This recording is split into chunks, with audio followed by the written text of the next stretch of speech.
Ponce, California, está sucediendo algo poderoso. Cuando en Peniel se abren las puertas, venimos con mucho gozo. Es que sabemos que cara a cara conoceremos a nuestro Dios.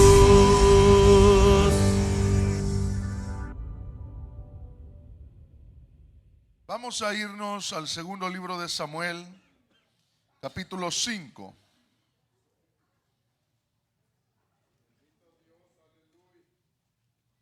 Segundo libro de Samuel, capítulo 5. Y vamos a leer del verso 1 al verso 5. Segundo libro de Samuel, capítulo 5, versos del 1 al 5. Gloria a Dios, creo que todos lo tienen. Aleluya. Muy bien, la palabra del Señor dice de la siguiente manera. Vinieron todas las tribus de Israel a David en Hebrón y hablaron diciendo: Henos aquí, hueso tuyo y carne tuya somos. Y aún antes de ahora, cuando Saúl reinaba sobre nosotros, eras tú quien sacabas a Israel a la guerra y lo volvías a traer. Además Jehová te ha dicho: tú apacentarás a mi pueblo Israel y tú serás príncipe sobre Israel. Vinieron pues todos los ancianos de Israel en Hebrón, y el rey David hizo pacto con ellos en Hebrón delante de Jehová, y ungieron a David por rey sobre Israel. Era David de 30 años cuando comenzó a reinar, y reinó 40 años. En Hebrón reinó sobre Judá 7 años y 6 meses, y en Jerusalén reinó 33 años sobre todo Israel y Judá. Vamos a orar. Padre, en esta hora te damos gracias por esta mañana, Señor, por este día que nos das. Hemos podido abrir los ojos, Señor, y estamos aquí honrando tu nombre, alabándote, dándote las gracias, Señor, reconociendo tu poder, tu señorío, tu majestad, Señor, y nosotros nos sentimos privilegiados de ser tu pueblo, tus hijos, Señor, la heredad, Señor, eterno tuya. Gracias, Padre, por esta mañana y por todos mis hermanos que están aquí en este día. Bendice a todos y cada uno, Señor, en el nombre de Jesucristo. Amén y amén. Muy bien, pueden sentarse, hermanos. Recuerde que este culto, ¿verdad?, es un poco más corto de lo normal debido a las actividades. Ahora acabamos de leer el momento en el cual se llega a aquel cumplimiento donde el rey David llega a ser rey de Israel. La palabra del Señor nos narra de que un día determinado Dios manda al profeta Samuel a ungir a David para que fuera el rey de Israel. Pero Israel tenía rey, que era Saúl. Y en medio de eso, Dios unge a David porque ahora había abandonado Dios a Saúl. Y Dios escoge otro rey. Dios elige a David. Entonces cuando Dios lo unge, no es rey de inmediato. Es rey porque Dios dijo que es rey. Pero no fue rey de inmediato, sino que tuvo un proceso para llegar a ser rey. Entonces, ese proceso a David le toma alrededor de 15 o 16 años para poder llegar a ser rey. 15 o 16 años. Desde el momento que se derrama el aceite de la unción sobre él, allá como por los 14 o 15 años de edad, imagínense, andaba matando osos y leones. Desde ese momento hasta que fue rey, él pasó persecución por el mismo rey, se fue a vivir con los filisteos, sus enemigos, se hizo pasar por loco, fue humillado, fue atropellado. Lo andaba buscando el rey de Israel con 3,000 hombres en una ocasión. Es decir, el proceso de David para llegar a ser rey no fue de la noche a la mañana. Tuvo que haber un proceso en la vida de David.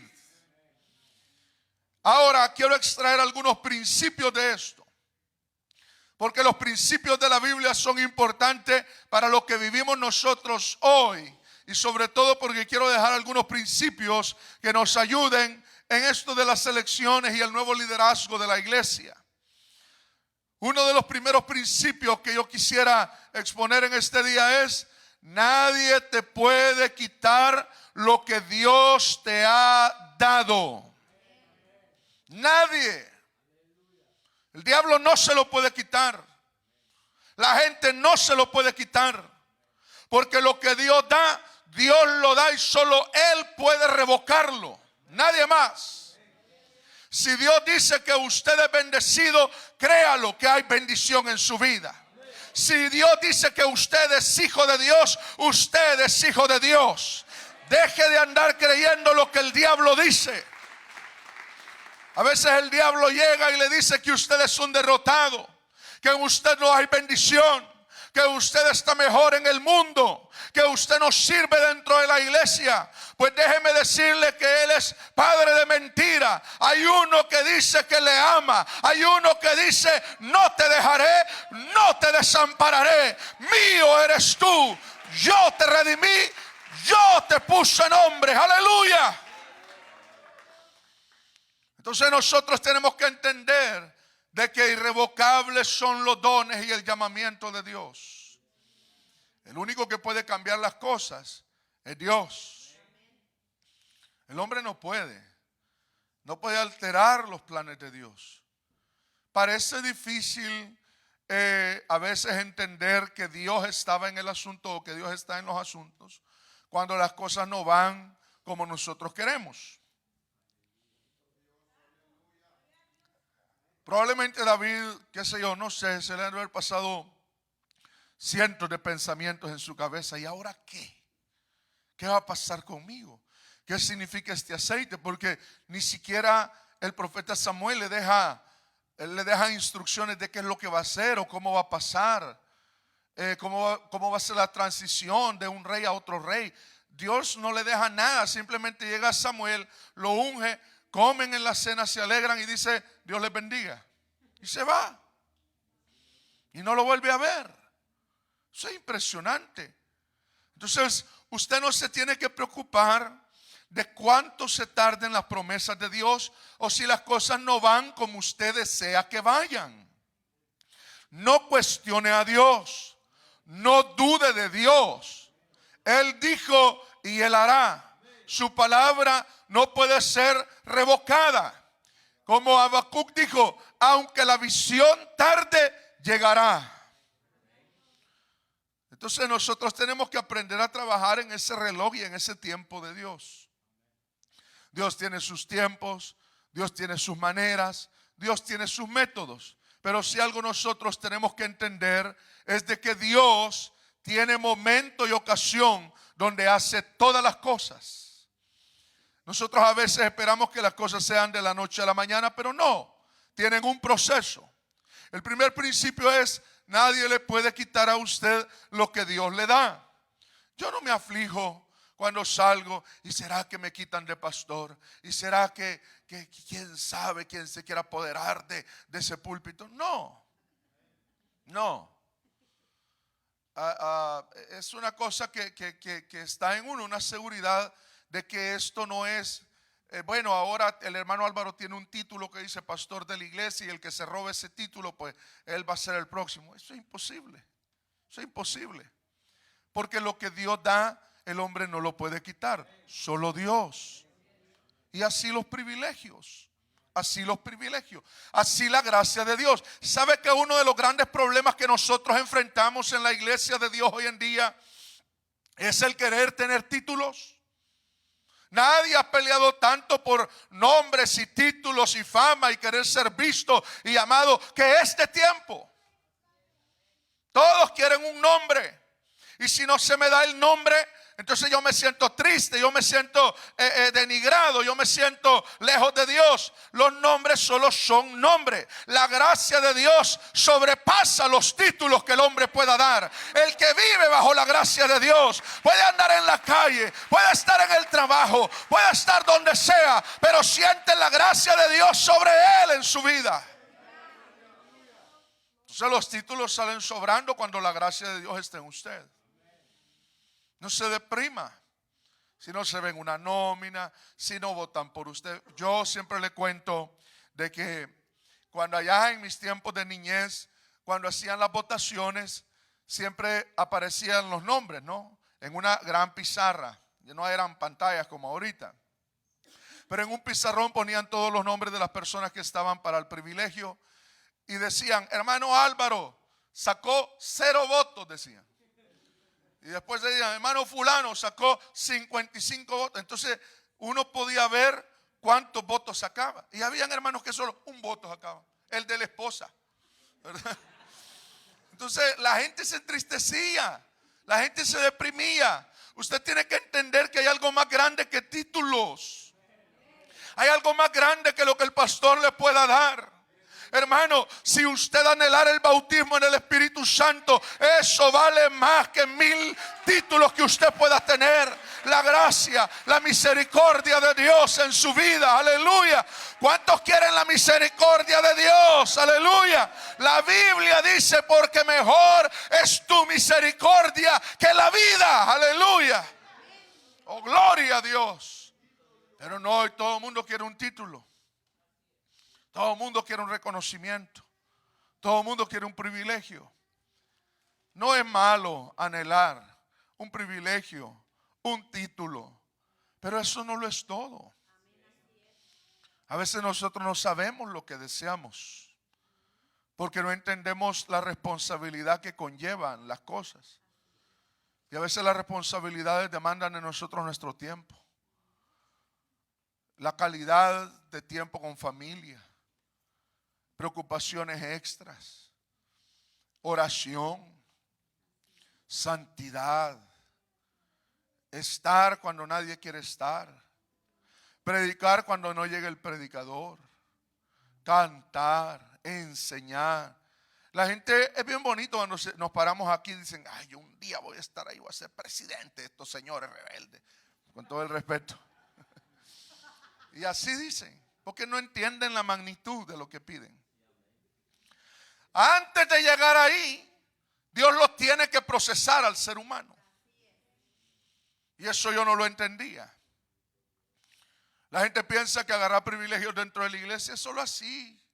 A quien es más amigo el pastor, a quien es más amigo de la gente, es que tiene favoritismo. Y como tiene bastantes amigos, fíjese que cuando llega el día de elecciones, siempre queda quien usted menos espera. Siempre Dios mueve los dedos de los hermanos a escribir. Siempre Dios deja a alguien.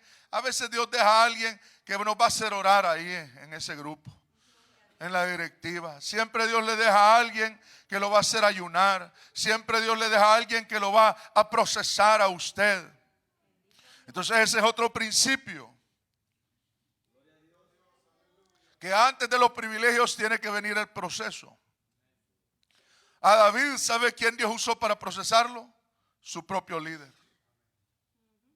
A veces usted puede decir, no es que este presidente, no sé, es muy enojado o hace las cosas mal. A veces es Dios usándolo de esa manera para procesarlo a usted. Su carácter, su personalidad, su falta de consagración, su falta de oración. Y nosotros no entendemos que es Dios. Sino que decimos, pero ¿cómo se les ocurrió poner a fulano o a fulana? ¿Por qué quedó él o ella en el privilegio? Es que ese año Dios ha decidido procesarlo a usted y usted no sabe. Para que cuando llegue el 2025 sea usted el que esté en esos zapatos. Y que cuando llegue a ese lugar usted ya ha pasado todo el proceso que Dios desea. Hay gente que desea por 5 años un privilegio dentro de una iglesia y no lo tiene y año tras año lo desea, y Dios dice: no, he determinado que pases 5 años sentada, porque en esa silla te voy a procesar, te voy a hacer llorar. A veces te vas a sentir en la cueva de Adulán. A veces te vas a sentir en medio de tus enemigos, los filisteos. A veces te vas a sentir denigrado. Y quienes van a estar a tu lado van a ser los afligidos, los endeudados, los menesterosos. Pero entienda que es un proceso. Cuando usted llega a un privilegio procesado, ya no hay orgullo, ya no hay alabanza propia, ya no quiere fama, solo quiere darle la gloria a Dios, porque el proceso le ha enseñado que no es todo acerca de usted, sino acerca de Dios. Entonces, cuando nosotros somos procesados en esa licuadora de Dios, y ahí Dios deshace el orgullo, deshace la vanagloria. Cuando usted recibe un privilegio, ya ni es tanto el privilegio, no es tanta la algarabía, sino que usted dice: bueno, voy a seguir haciendo lo que estaba haciendo antes, servirle a Dios. Entonces, no es un asunto de tener un título. Dios utilizó a Saúl con David de una manera, o Dios lo permitió, porque Dios hubiera podido ponerle un infarto, que se le tapara la aorta a Saúl, y se murió Saúl. Vaya, pongamos a David de rey. Y si alguno dijera: pero es que es demasiado joven. Israel llegó a tener reyes de 6 y 8 años. No hay joven en ese título, porque antes de que llegara a tener esa destreza para reinar, tenía consejeros que le ayudaban y le enseñaban a tomar decisiones antes de llegar a una vida adulta. Entonces, si se moría Saúl, él automáticamente quedaba de rey. Pero Dios no lo hace así. A veces Dios nos complica las cosas. Dios complica el proceso. Y Dios empezó a utilizar esto para que David fuera procesado. Y que cuando llegara a tener el título que iba a tener, y que le iban a poner la corona, no le alterara dentro el corazón. Dios le enseñó algo a Samuel, al profeta, cuando pasaron todos los hijos de Isaí, de Belén. Y lo vimos en el drama, ¿no?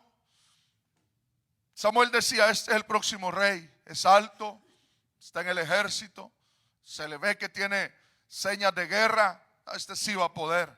Y Dios le dijo: no son ellos, no mires lo que está afuera. El hombre mira lo que está afuera, pero Jehová mira el corazón. Usted tiene que entender esto. Dios sabe quién le puede servir en el liderazgo. Dios sabe a quién puede utilizar. Puede ser de que externamente no se vea preparado, no pueda escribir, no pueda leer, solo tenga 3er grado académico, que no tenga títulos universitarios, pero tiene un corazón para Dios, un corazón que le busca, un corazón que le ama, un corazón que quiere hacer su voluntad. Y eso es lo que pesa delante de Dios. Aleluya. Entonces ahí es donde está el valor delante de Dios en una iglesia. Ese corazón que le quiere agradar. Ahora, cuando David llega a tener aquella posición, a sentarse en el trono, y vino Judá, y vino todas las tribus de Israel, y lo hicieron rey. ¿Sabe que él no llegó con un reinado manchado?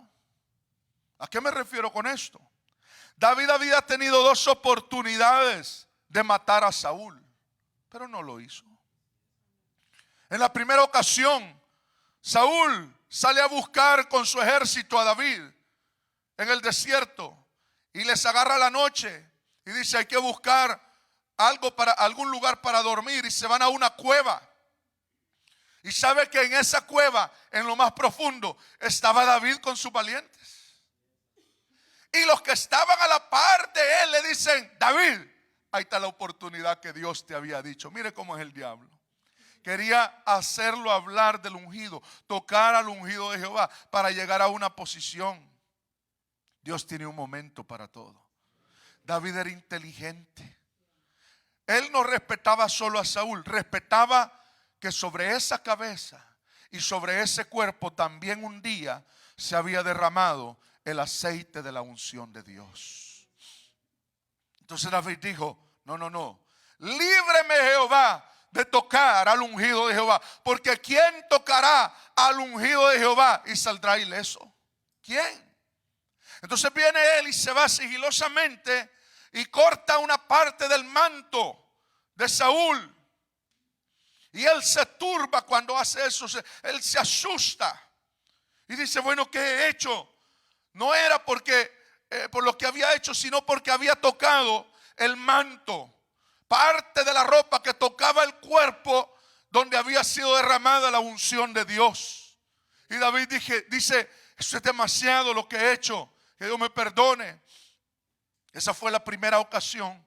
La segunda ocasión, ven el campamento de Saúl con sus 3,000 soldados y el general del ejército. No eran cualquier vagabundo el que estaba con Saúl, era gente de guerra. Y David lo mira de lejos y dice: ¿quién va a ir conmigo para que yo pueda acercarme a Saúl y agarrar algunos objetos de él? Y dice Abisai: yo voy contigo. Y se van los dos en medio del campamento. Y la Biblia dice que Dios le había puesto un sueño a todo el ejército para que no sintieran a David. Y David llega y quita la lanza y quita donde bebía agua de Saúl, que lo tenía en la cabecera, y se lo lleva. Y cuando se apartan y lo miran de lejos a todos, le gritan: oigan, ¿por qué no han cuidado al ungido de Jehová? Miren lo que tengo en mi mano, sus pertenencias. Mira, y le dice a Abner el general: mira lo que he hecho y tú no lo has cuidado al ungido de Jehová. Tú eres digno de muerte porque no lo has cuidado. Y David, en todo este tiempo, él hubiera querido quizás en un momento matar a Saúl, o quizás ser el rey de inmediato, pero no, le dejó todo en las manos a Dios. Déjele todo en las manos a Dios. Él sabe lo mejor para usted. Él sabe quién es usted. Si usted es conocido delante de Dios, no necesita hablar nada. Dios lo conoce. Dios me conoce. Dios nos conoce a todos. Y David respetó. Fíjense que si David hubiera matado a Saúl, que pudo haber sido una posibilidad, cuando él se hubiera sentado en el reinado, en el trono, hubiera tenido esa mancha perpetuamente. David, el segundo rey de Israel, que mató al primer rey de Israel. Qué triste. Y aquí va la otra enseñanza, el otro principio. Nunca llegue a un liderazgo con la mancha de haber sido rebelde cuando usted tenía líderes sobre usted. Nunca. Nunca llegue a un liderazgo habiendo sido rebelde con un pastor, con un presidente, con una persona que estaba en alguna posición dentro de la iglesia. Porque a veces usted no va a querer someterse a esa autoridad, pero usted tiene que entender de que quizás Dios le está probando a través de esa autoridad. Y su deber es respetar esa autoridad, aunque esa autoridad hoy sea malo o cruel con usted. Las autoridades no duran para siempre, porque el ser humano es carne y hueso. Y hoy están, mañana no están. Pero si hoy este líder y usted fue rebelde con él, malcriado con él, si usted no le obedeció, si usted se opuso a sus decisiones, y esa autoridad es quitada, y después mañana usted quiere ser autoridad, no va a poder. Qué triste, qué triste. Algunos están sentados acá y no saben que van a salir de pastores a otras iglesias de la misión. No lo saben, ni yo lo sé, pero Dios sí lo sabe. Si un día usted sale de pastor, váyase limpio de esta iglesia. Váyase limpio de este lugar, que fue un buen miembro de la iglesia, que fue una persona sujeta dentro de la iglesia, que aunque le trataron injustamente, no profirió palabras malas por esas autoridades, sino que se fue limpio y ahora está pastoreando en un lugar y en una posición como príncipe delante de Dios, pero está limpio su privilegio. Así es como Dios nos quiere enseñar a todos nosotros.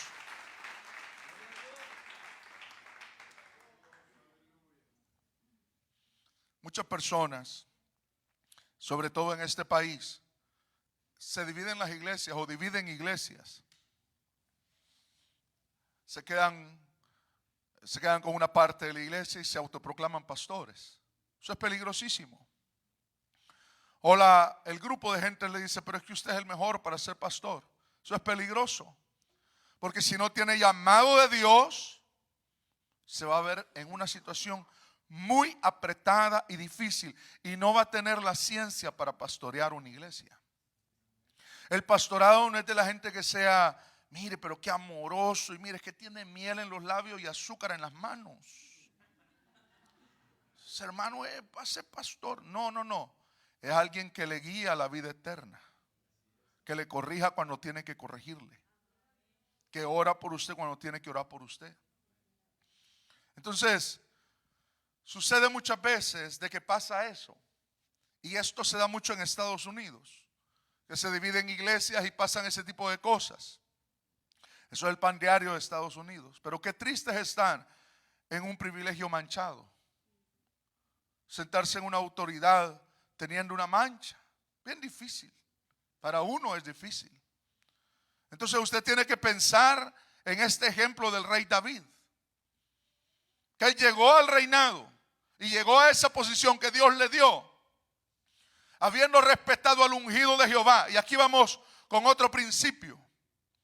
A veces usted tiene que entender de que no está respetando al hombre, sino la unción que Dios ha puesto en ese hombre o en esa mujer. Quizás no le agrada, no es de su agrado ese hermano, esa hermana que quedó en el privilegio. Y aunque no sea de su agrado, Dios lo ha puesto ahí. Dios ha permitido que esté ahí un año. Y usted tiene que respetarle. Acuérdese de la historia de David y Saúl. Cuando usted llegue al momento donde diga, ese hermano, esa hermana, pero ¿quién lo puso allí? Como tiene muchos amigos en la iglesia. No, respétele, porque sobre él o sobre ella está la unción de Dios. Está la unción de Dios. David no respetaba a Saúl. Saúl había sido abandonado por Dios. David no respetaba a ese hombre, sino la unción que estaba sobre ese hombre. Y eso es lo que pasa en las iglesias y en nuestros días. Ya no hay respeto. La gente no respeta a la gente que es puesta por Dios. Y como no hay respeto, tampoco hay sujeción. Y al no haber sujeción, la iglesia se estanca en su caminar. Se estanca en su avance. Se estanca en su crecimiento espiritual. Hermanos, yo sé que usted, así como yo, quiere que esta iglesia sea bendecida. ¿Cuántos quieren que esta iglesia sea bendecida?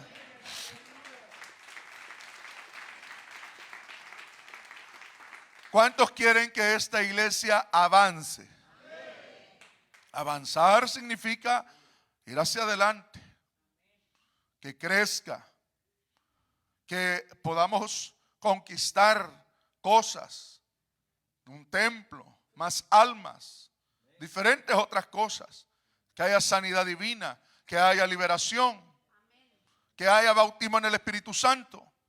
Pero no puede llegar eso si hay murmura, si hay chismes, si hay gente metida en todas las cosas de la iglesia y anda dando su opinión en todos lados y poniendo en mal al uno con el otro. Eso destruye las iglesias. Le digo que este es el único día que regaño fuerte. Sí, de veras, hermanos. Gente problemática. Gente que estanca la obra de Dios. Y están ahí. Están ahí. Santo, aleluya, están revestidos. No, hermanos. Hay que saber lo que somos y lo que no somos. Si hay algo en nosotros que arreglar, digámosle: Señor, yo quiero arreglar mi vida delante de ti. En esto fallo. Entonces, nosotros tenemos que agarrar el ejemplo de David, cómo él llegó a ese privilegio. Y fíjese que las pruebas que él pasó no son pruebas que nosotros pasamos. Aquí no hay nadie siguiéndolo a usted con una lanza. Aquí no hay nadie siguiéndolo a usted para matarlo. A David sí, lo querían matar. Y aún así respetó a quien lo quería matar. Hay una alabanza muy bonita que se llama el sándalo. Es muy antigua. Dice que el sándalo tiene tanto aroma que hasta deja olorosa el hacha que lo corta. ¿Qué cosas, no? David estaba siendo perseguido para que lo mataran. Y aún así respetó a los que no lo querían. Respetó a aquellos que lo querían matar. Así nosotros, la Biblia dice: soportaos unos a otros, perdonándoos unos a otros, amándoos unos a otros. Todo eso está en el Nuevo Testamento. Y el Señor Jesucristo dijo que el mundo nos iba a conocer a nosotros que somos cristianos en que nos amemos unos a otros. Pero cuando hablamos del amor, nosotros tenemos un concepto del amor, que el amor es solo sobar, no es castigar. El amor castiga. El amor habla fuerte. Fíjese que yo a mi hijo a veces le he hablado fuerte. Ya esto lo regañé muy fuerte a los dos varoncitos, pero es porque los amo. Entonces el amor tiene ingredientes que no solo son cosas que nosotros queremos. A veces es disciplina, a veces es regaño, a veces es castigo, pero es parte del amor para que nosotros seamos mejores personas. ¿A cuántos Dios alguna vez los ha castigado? ¿De veras? ¿Cuántos castigados hay aquí? Pero sí, Dios nos castiga, Dios nos corrige. Fíjese que una vez, y no le voy a contar, ¿verdad?, cómo es que Dios me corrigió, ni cómo yo también metí la pata. Pero una vez estaba yo visitando a una hermana de la iglesia. Y yo dije unas palabras que no debía decir. Estábamos hablando y yo dije unas palabras y unas expresiones. Y sabe que Dios me metió en una situación donde yo todos los días me acordaba de las palabras que había dicho. Y todos los días me arrepentía de haberlas dicho. Y yo dije: Señor, no debí hablar eso. Por eso es que usted y yo no debemos de hablar cosas que no debemos, aunque las personas de las que hablamos no nos están oyendo. Con los hijos, con la familia, no hable cosas que no debe. Y un día yo dije eso. Dije esas cosas y Dios me metió en una situación y salí acordándome de lo que yo había dicho. Y entonces me di cuenta de que Dios es el maestro más experto que hay. Porque cuando Dios le está dando la lección, le hace saber por qué está pasando ese regaño o esa corrección. Y al final, cuando termina la corrección, hace que nunca se le olvide a dónde le pegó y por qué le sigue doliendo. Una vez mi hijo tenía una marca y yo dije: ¿le diste vos o le di yo, Ana? Le dije que le han dado una marca. Así nos queda a nosotros una marca de la que no nos olvidemos. Una marca que digamos: ya no vuelvo a hacer eso porque no me olvido cuando Dios me corrigió a mí. La corrección de Dios es mejor que la corrección del hombre. La corrección de Dios no se olvida. La corrección de Dios endereza. La corrección de Dios nos salva del infierno. La corrección de Dios es la mejor que podemos tener cuando Dios es nuestro pastor. La corrección de Dios es mejor que la corrección de los padres. Entonces, llegando al final de esto, David llega a una posición sabiendo de que había respetado al ungido de Jehová. Y encima de eso, viene una vez un siervo y le dice: mi señor, murió Saúl y Jonatán. ¿Cómo sabes tú? Yo lo vi. Y aún me incliné para que la espada entrara mejor en él porque él me lo pidió. Mejor no me hubieras dicho, le dijo David. porque esto te va a costar tu vida. Y lo mandó a matar. El respeto de David hacia el ungido de Jehová no fue solamente cuando el ungido de Jehová vivía, sino cuando no estaba presente. Cuando ya no estaba. Cuando estaba ya donde se había ido, ¿no? Y encima de eso, David perdona parte de la descendencia de Saúl. Y ahí encontramos la famosa historia de Mefiboset, descendiente de Saúl, que se llegó a sentar a la mesa del rey David. Todos los días cuando comía David, estaba sentado ahí, un recordatorio de que él había respetado un trato de Dios. Él había respetado sus propias palabras. Él había respetado hasta el final. Y aún después de morir, le deja instrucciones a su hijo, que también tiene que seguir respetando lo que él respetaba. Y aquí está lo último. Nuestros hijos son herederos de nuestros principios. Nuestros hijos son herederos del respeto que le tenemos a la casa de Dios. Nuestros hijos son herederos, ya sea de lo malo o de lo bueno que pensamos de los siervos de Dios. Son herederos de esos valores. Son herederos de esas cosas. Yo crecí en un tiempo donde se respetaban mucho los pastores y los líderes de las iglesias. Claro, era recíproco, porque también los pastores y los líderes de las iglesias eran gente muy íntegra. Y entonces había un respeto recíproco, pero aún que las autoridades fallaran, lo respetaba la gente. ¿Y sabe qué decía? Dios va a tratar. Usted no se mete en eso, Dios va a tratar. No, pero es que dijo una mentira. Déjelo, Dios le va a dar en la boca si está mintiendo. Y Dios es experto en corregir las autoridades de la iglesia. Hermanos, yo sé que este mensaje no es evangelístico, y este mensaje es bastante ligado a lo que vamos a hacer en este día, pero valga el hecho de que hayamos tocado estos principios, porque el día de mañana usted no sabe dónde va a estar o dónde van a estar sus hijos, o si no es usted pastor, tal vez lo serán sus hijos. Si no es usted el líder, tal vez lo serán sus hijos. Y usted tiene que prepararlos y enseñarles a ellos para que ellos, cuando sean líderes de iglesias, puedan hacer un buen trabajo. Puedan hacer un buen trabajo. Póngase de pie en esta hora, por favor.